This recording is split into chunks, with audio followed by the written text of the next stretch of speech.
My name is Bobby Jones, aka Yoga Bob. I am a professional athlete, yoga instructor, entrepreneur, and just a good human, hopefully.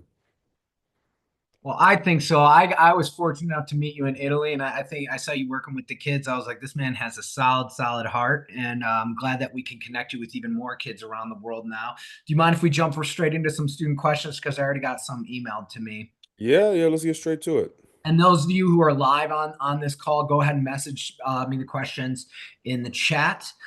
So one of the kids emailed and they wanted to know, can you share what it felt like to be drafted into the NBA? What is that experience like? Yeah, well, first of all, I want to know which student it was, and is that student here? I don't know. This one was emailed to me. So, Okay. but we will have some students asking you live. All right, no problem. So, to get drafted into the NBA was an amazing accomplishment, first of all. And I tell a lot of students and athletes this, less than 5,000 people can ever say they ever played in the NBA. Less than 5,000 people. So to be a part of a club or a group of people, less than 1% of the people of the world will ever say they ever even wore the jersey is an accomplishment. And so for me to get drafted was a dream of mine, but a dream, as I tell kids, is something that stays in your head. A dream is just only a thought. When you write your dream down, then it becomes a goal. So now my goal was to make it to the NBA. But once you write your goal down, now you have to hold yourself accountable every day, every week, every month to accomplish your goal. So that's the next step. So it starts from a dream to a goal. So once you accomplish a goal, regardless if it's a short-term goal, long-term goal, it is an amazing feeling. And so I was with my family here in Compton. I didn't fly to New York. You know, a lot of draft picks they go to New York because that's where the draft is held. But I stayed home with my family. I was very nervous the morning of. I went to the movies. I went to see a matinee, Superman movie to kind of distract myself. And the whole day I was just nervous because I just was scared that I wasn't going to get drafted. Because again, I wasn't guaranteed to be drafted. So once the draft started, I sat in my room alone. My family was in the back watching, of course. And I just watched it until my agent gave me a phone call. And I was really excited because I didn't know if it was good news or bad news. And when he called me, he was on the phone with the general manager of the Philadelphia 76ers. And it was like, hey, Bobby, we're going to draft you, but the Minnesota Timberwolves are going to draft you and we're going to trade with them. So they already agreed on trading draft picks and they were going to draft for me. And then, literally, as they're saying that, as I'm looking at the screen, they announced my name and I was drafted. So that's kind of how it works. They give you a call maybe 2, 3 minutes before and they give you a heads up. Or if you're in New York, you kind of, once you see the camera come to your table, you kind of know that you're about to get drafted. So it's not really a big surprise. But yeah, I cried. Of course, a lot of friends text me, called me, congratulated me that day. And it was definitely one of the best moments of my early life as a basketball player. It's amazing. We have and thank you for sharing that. And you're so humble. I love talking to you. We have a question from Anna, and Anna is in Spain. You can unmute to ask Bobby your question. Hi. I would like to know the experience that taught you the most during your life. Whoa, that's a tough one now because each experience is connected to a different moment in my life. I could talk about something from my childhood, something from college, something from the NBA, something from living in Italy for 12 years, because they all are lessons. And to choose one is really hard. It's like choosing your favorite child or your favorite collection of shoes, because they all have a different meaning. But right now, since you put me on the spot, if I had to think of a good memory, I would say probably living in Rome for 3 years. Um, when I played in the NBA, I was drafted, as I told y'all, and I played on six six NBA teams. And then for whatever reason, the NBA didn't want me no more, so I had to and go overseas and play in Italy. And so my first 2 years in Italy were horrible. Not because of this country, but just because of the basketball, the players, the coaches. I wasn't adjusting. And so after my second year, I was ready to move back to America and try a different country or try the NBA again. But then my Italian agent, he convinced me to come back one more year And that year I played near Florence in a city called Pistoia, and we had a great season. We lost in the finals. And then that very next year, I lived in Rome for 3 years. And living in Rome was probably one of the best cities I could have lived in as an adult. I got to leave America. I got to be in another country. Rome is one of the most, popular cities in the world. I got to learn the language, the geography, the food, the music. I literally became an Italian. And so those 3 years, just meeting a lot of friends in that city. I go back there 2, 3 times a year. I'm working on my first wellness retreat there. So I owe a lot to Italy, but for sure, Rome, 3 years in Rome was amazing. And would you say that that was kind of a blessing? This comes from me. Was that kind of like a blessing in disguise where you got to experience some culture that you wouldn't normally have experienced had you just stayed in America? I mean, you're like a very well-rounded, well-traveled individual and incredibly knowledgeable. Like, do you think that that kind of altered your path in life? Absolutely, absolutely. As I tell kids all the time, or even athletes, there's one thing to leave your comfort zone, meaning your city or your family. There's another one to leave your state. There's another one to leave your country. All requires you to change who you are. So, because you have to adjust to the new environment that you're in. And so for me, I love traveling. I love going to different cities, different states, different communities, because it gave me a chance to learn something new. And I tell people all the time, the best way to learn is to travel.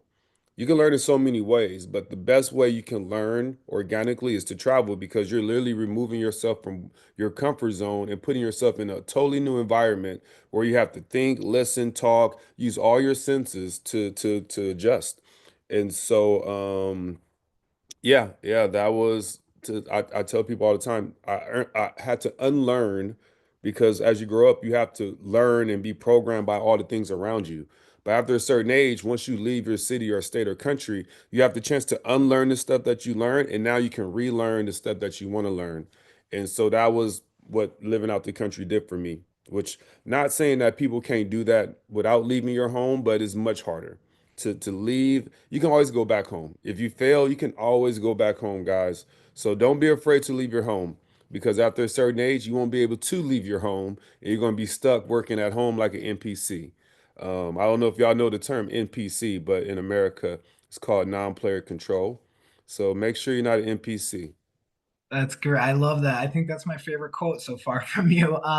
We have Ania, and she is in Spain. Go ahead and unmute to Oh, ask. another Spain. Okay. Since you were small, do you want like to play basketball? Thank you. Thank you. So growing up, I ran track and I played basketball. So track is when you run around the circle and you do long jump and stuff like that. And so every weekend, either I was at a track meet or I was at a basketball tournament. So my weekends were always busy with sports. So I always had something to do. But then I had my friends from school or I had my friends from my neighborhood. So it was really hard to run track, to play basketball, to hang out with your school friends, to hang out with your neighborhood friends, because you're a kid. You only have so much time. But I was very busy. I had both parents in my life, so they sacrificed a lot because, parents, you have to pay money to put kids in sports and drive them around and, you invest time. So again, your parents don't take them for granted when they're paying for stuff and taking you to these different practices because that's their money and time that they can invest on themselves. But so yeah, playing basketball, running track, and of course playing video games. That is what I did as a kid. Great. And I mean, it's you played with some amazing legends in Compton. Like where you were at was kind of like the Mecca, you know. I'm from Detroit, so my favorite Piston of all time was Tayshaun Prince. Yeah. But that you just your environment, one of the kids they emailed and they wanted to know, can you describe what it was like growing up in Compton at that time? How did that kind of shape who you are as an individual? Yeah, yeah, yeah. So first of all, when people ask me where I'm from, I say I'm from planet Earth. First, I say planet Earth. And then I like to zoom in because, as you guys know, I've lived in many cities now, in many states and many countries.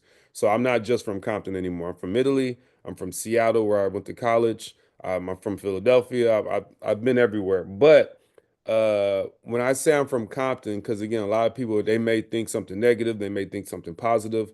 So I don't like them to stereotype me. I want them to know my journey first, and then that my journey began in Compton. But as I tell people, Compton is just like any other city in America. There's good areas and there's bad areas. There's areas where you don't go to if you don't know anybody. There's areas you go to when you know people. There's places you go to during the day. There's places you don't go during the night. So it's just any other city is just, with music and NWA, the music that they made, a lot of people just assume that that was only Compton was known for. But Compton has airports, Compton have golf courses, Compton has ranches with horses. Compton has a big old 10-story building, bigger than any other building in a 10-mile radius. So now that people know after 30 years, there's other parts of Compton. As I mentioned, my neighborhood wasn't perfect, but no neighborhood is perfect. And no family is perfect. But I learned a lot from the people around me who made bad decisions. So I think that's probably the most important thing, regardless where you live. You have to learn from your environment and not repeat what you see in your environment. You have to do both. So, of course, I dealt with death, and I had my older brother was killed, not in Compton, but nearby. He didn't live with me. We had different moms. But there's always going to be some kind of death or something going on in your life. But as I tell people, adversity gives you character. And the quicker you start dealing with adversity as a kid, the better off you're going to be as an adult. But if you don't have any difficult moments growing up as a kid with death or some kind of loss or failure, you're not going to be successful as an adult. So Compton definitely made me strong mentally. And I had to prove a lot of people wrong that you can be from Compton and be smart. You can be from Compton and love yoga. You can be from Compton and want to travel the world or graduate from college. So I was always trying to prove people wrong because when they try to put you in a box, it's hard to get out of it. And just like all these other kids living in other countries and stuff. So yeah, Compton was amazing. I'm here. I'm in Compton right now. So I have my same family house over 41 years. I love it. I was just in Los Angeles yesterday now, because you long distance run. Some of my favorite running is in the Los Angeles area. It's way better. I live in Las Vegas, so it's just dry and hot. Yeah. So Yeah, no. Once a month, I run with the Compton Run Club. Every Saturday, we run 3K. Every Saturday around the city. They do stuff during the week. So Compton has everything every other city has. It's just the media doesn't show everything, unfortunately. I want to come out there and run with you guys. If you're ever in Vegas, you guys come and run with me. It's Yeah. like Bikram running. So there you Yeah, go. no, there's a lot of big run clubs out here, especially in Venice Beach. They bring in about 600 people once a week on Wednesdays. So Wild. We have a question. We'll go with a few more student questions and let you go. We have Emma in Europe. Emma, you can unmute to ask Bobby your question. She might be having some technical difficulties, so I'll go ahead and I will ask her question for you. And Emma wanted to know oh, Emma, can you ask? Yes. Go What ahead. is the best thing it happened in your career? mm. So I will switch it up because I've lived a good life, so I have so many things I can talk about. I'll probably say the birth of my daughter. So I have a daughter, I'm a father. She's 18 years old. She's a senior in high school right now. And similar to you guys, she wants to go to college. She's been lucky to come to Italy many times because of me, because dad lived in another country. And she got to see the world at an early age. And so, I had her when I was 22 years old. I just graduated from college. And you guys are closer to 22 than I am. I'm 41 now. So just to put things in perspective. But yeah, I have a daughter. She's getting ready to go to college. She's going to move down here to California. She's going to go to Long Beach State.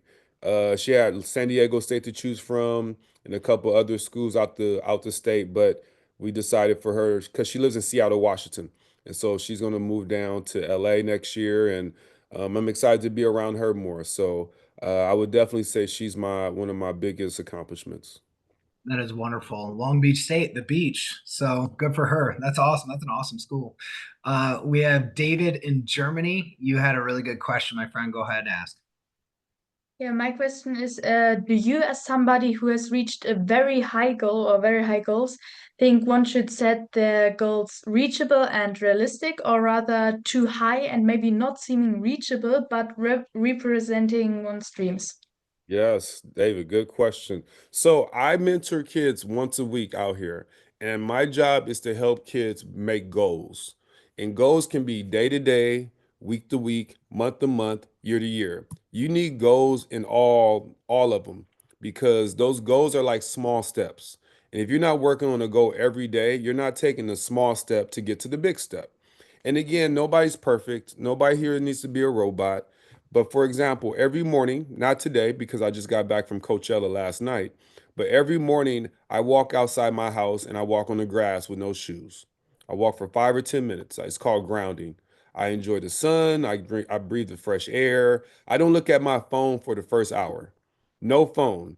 So if y'all want to hear a tip, for the first hour you wake up, do not go on your phone. Do not go on your computer. Do not go on your iPad.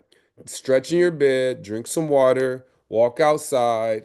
Just wake up your body and your mind before you look at your phone. Because you have the whole day to look at your phone. Think about that. So set the first hour of your day or even 30 minutes. Don't look at your phone, just drink water. Think about stuff that you're blessed to have in your life. Start your day off with a positive mindset, waking up your body.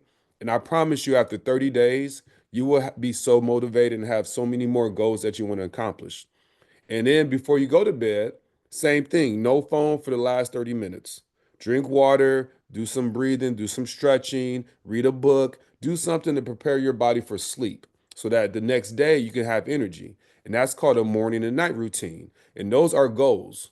If you can do a morning and night routine, meaning not brush your teeth, not eat food, that is not a routine. That's something that you do to survive. You have to do something in the morning that separates yourself from every other kid in the world. You have to do something before bed to separate yourself from every other kid in the world because that's the only way you're going to have a special life. You have to go out your way and make a special routine for yourself so then you can accomplish your goals. Because if you can't do that stuff every morning, every night, you're not going to do anything bigger.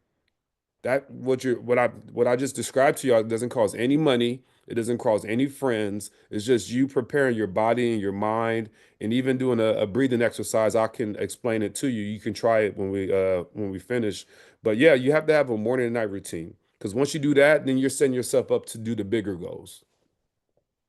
Where did this comes from me because I always wonder like there's a lot of intelligent people in this world, but it's very rare to have people who have like emotional intelligence, like such like self-awareness when it comes to like spiritual and all that kind of stuff. Where would you say did that come from for you when you transitioned into the yoga, social and emotional learning, the self-help stuff? Like, what was the origin of that for you? So, believe it or not, Joe, I grew up as an introvert. I am an introvert still. I can only talk for so many times a day, and the next day I don't want to be on my phone. Or if I'm around a group of people like I was at Coachella's this weekend, this whole week I'm going to be at home because I need to recharge. When I'm around people, I lose energy. When I'm at home by myself, I gain the energy. So to answer your question, to be a yoga teacher now after 3 years, this looking back, this was normal because I was a very observant kid. I didn't talk too much. I just loved to observe and watch people because when you're talking, you're not really learning. But when you're listening, you're learning. So I would love to listen to people, regardless if they're right or wrong. I just love to listen. And then I would talk. So now as a yoga teacher, I'm talking first and people are listening.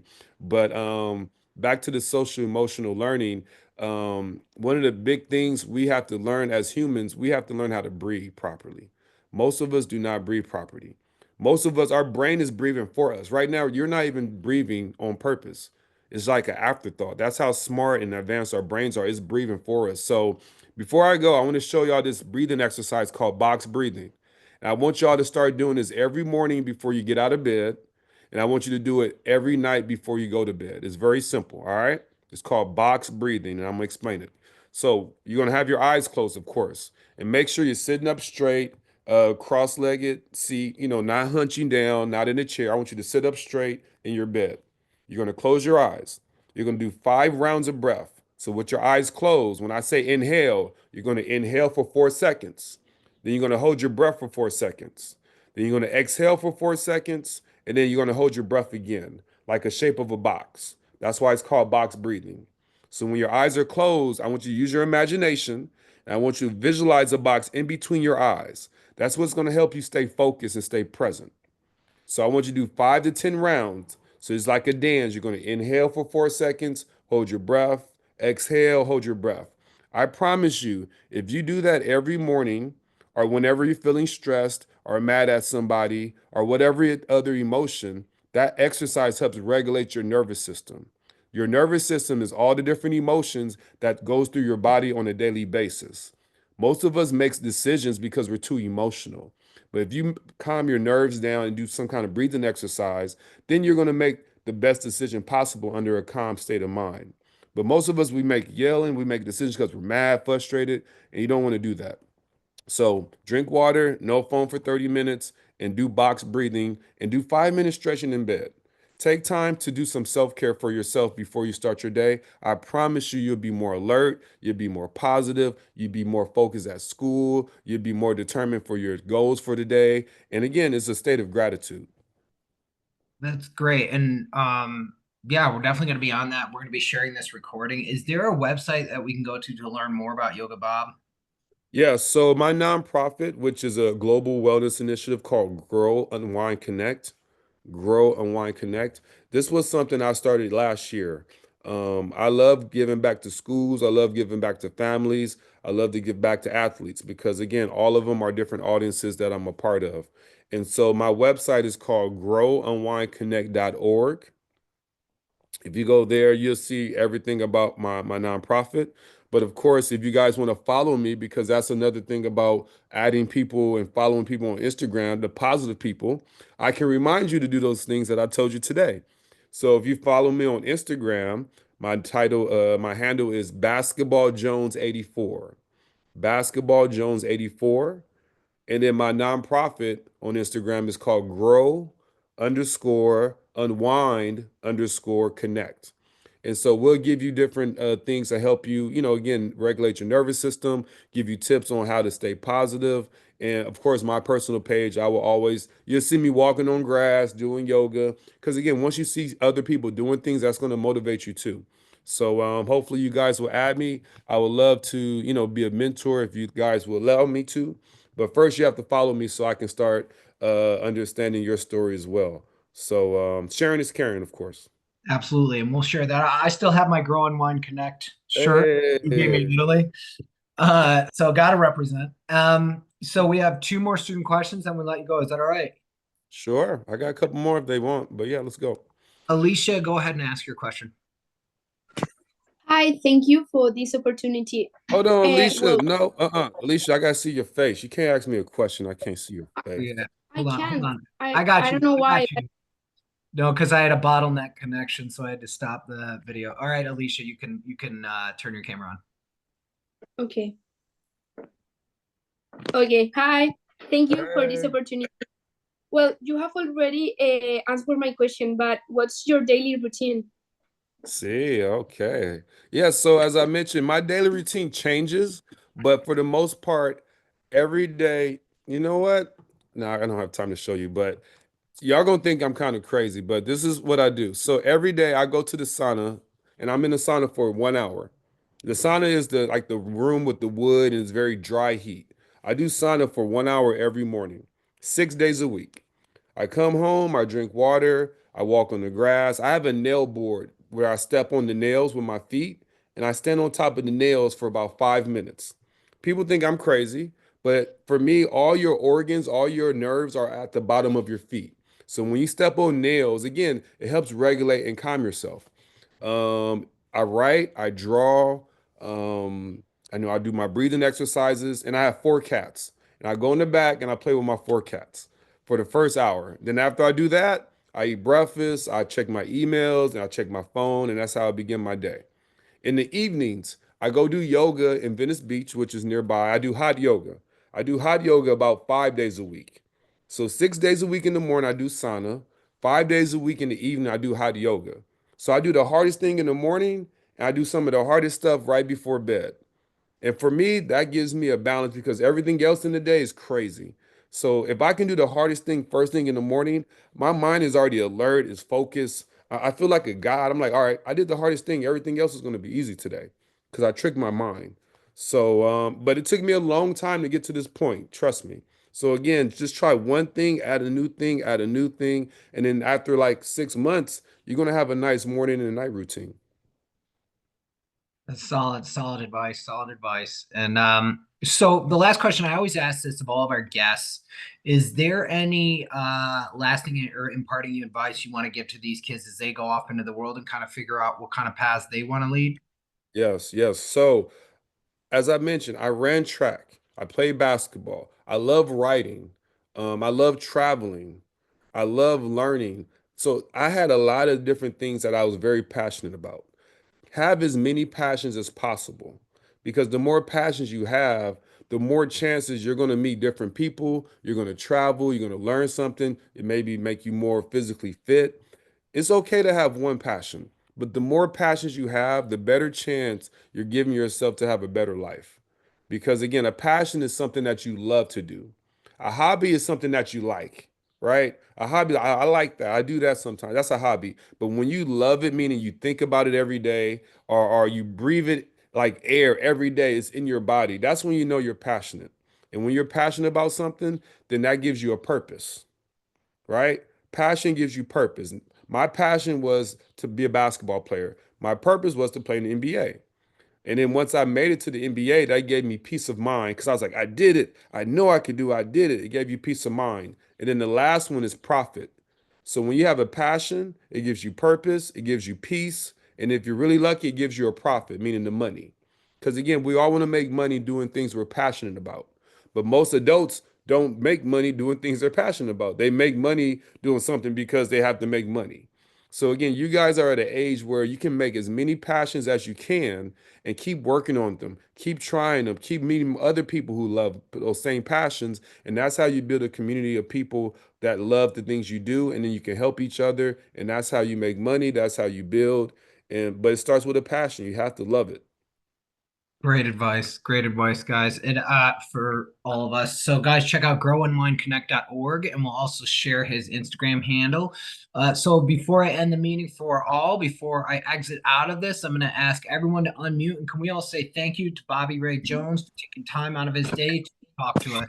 Thank you Thank so much. you. Thank you so Bye much. bye.